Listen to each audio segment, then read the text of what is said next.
Okay, so you're going to add the tags for the other drawings.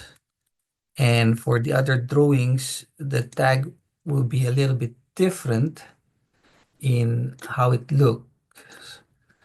So for the wall, it could be a uh, different shape, hexagon, and you can say W1 for walls for different wall types, and then you can add the information similar to what we did for the door.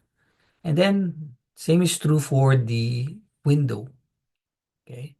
So there are different symbols that you can use, and the symbol can also be placed in the uh, wall legend and door legend. So you can have here you can just have the number, okay?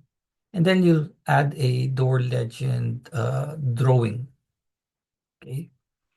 Now, what I want to show is the extraction of the information. So how do you extract that? So once you have the information, you could have the width and the height, right? But what we did add or place here for this tag is the material, the size, and the elevation type. So let's create a table. And once you see that we can do it for one, it should be easy to do for the rest. Okay, so let's look at our drawing again. And to extract the information that we have embedded into our door tags, you need to say data extraction. DA is the shortcut key. Okay, so we want to create a new one, create a new data extraction. Okay, next, we want to uh, place it in our folder. So it should be in the same folder you're working on. So they are easily linked. So I'll just name this door 2. Okay, save. And then we want to look at the settings, making sure that if there are XREFs, that this checkbox is checked. Okay, so we're good. And then where are we placing this file? Okay, so make sure you are in the proper folder. And then we say next. Now here we have so many data that we can extract. We can extract interior door, table, right? Things that are maybe already inserted. All we want is to display blocks with attributes only. So we'll check that. So these are the ones with attributes. And we only want to display our door, exterior imperial. Okay. So we want to uncheck all of this. Okay.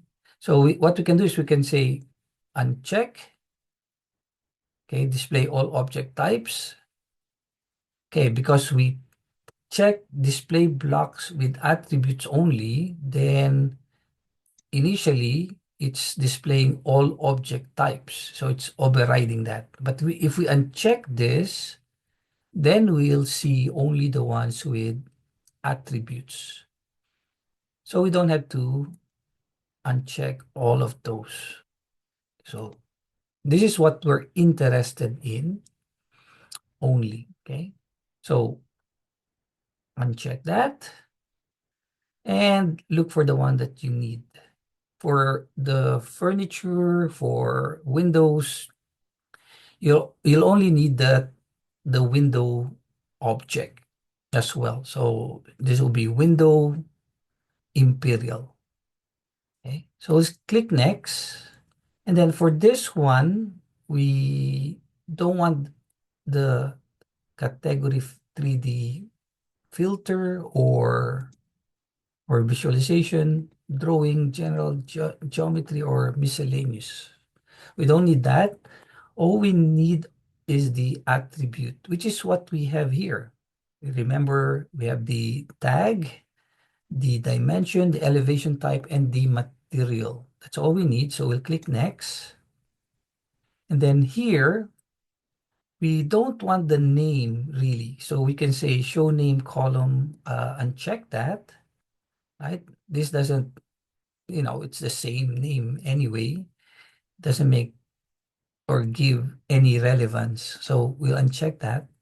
Count column, uh, we don't really need that because we only have one, but we can change this to, by the way, this is provided by AutoCAD. So we can change that to quantity so that, there might be times when you have 2D ones, but that will happen mostly for Windows. Doors, you have a different door tag number. So this will always be one. So let's not show that. Okay. And then show identical rows. That would be nice if it's just identical. So combine them. Now we can link this and connect that to AutoCAD, but I prefer exporting it into an Excel file. So I'll click next to this and say output to an Excel file, making sure that you are in the right folder. So I'm just going to go to my folder. Okay, this is my project number 1. Again, thanks to Reda Mohammed, okay, for his file that I'm using. And then I'm going to say save to that. And next, and finish. Okay. Now that I have done that, I just need to go to that folder and you'll see that I have the Excel file. So I'm going to double click that to open that folder. Okay.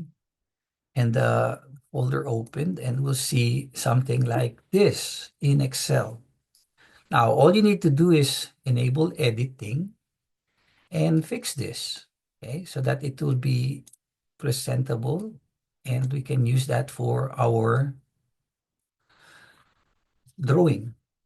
Okay, so we can insert here maybe a title for the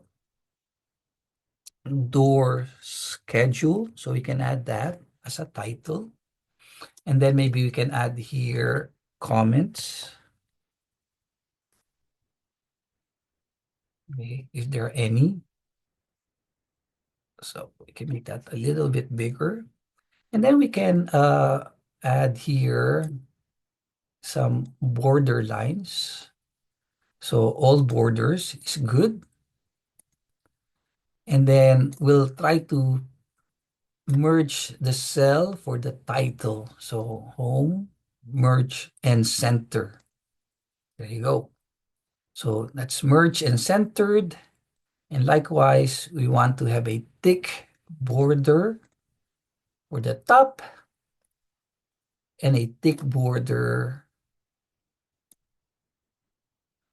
for the perimeter of the table. Okay, once we have that, we can now copy this, Control C, and then simply go here. And normally I would go to the model paper space, and maybe we can move this somewhere here, and we can place the table right here. Now, that's one way of doing it. Another is if it's a big project, you might have different drawings here. Then you can create a schedule layout. Okay, so we can create one, click OK. And this could be our schedule layout. Okay. Now for the schedule layout, it will only be what's this? Let's move this aside. Okay. It will all be in paper space, so I can paste now our first table. There you go. Now, there's a font that is, I think, missing, or we need to enter the height. Text height 1/8. I think that's what we're using, so that's good. So you can change it here. Click OK. Sorry, and there it is. We have our table. So you're going to do this for the other items, which will be the wall type. Okay, so that will be the tag. Now you can place an arrow here, which I'll show later. Maybe it's or you can just add a line. Okay, so a wall tag and then a window tag will be good as well. Okay, for the window we only have one window type. It's not really required, but it's good practice. Okay, so that's creating the table for the wall tag or door tag.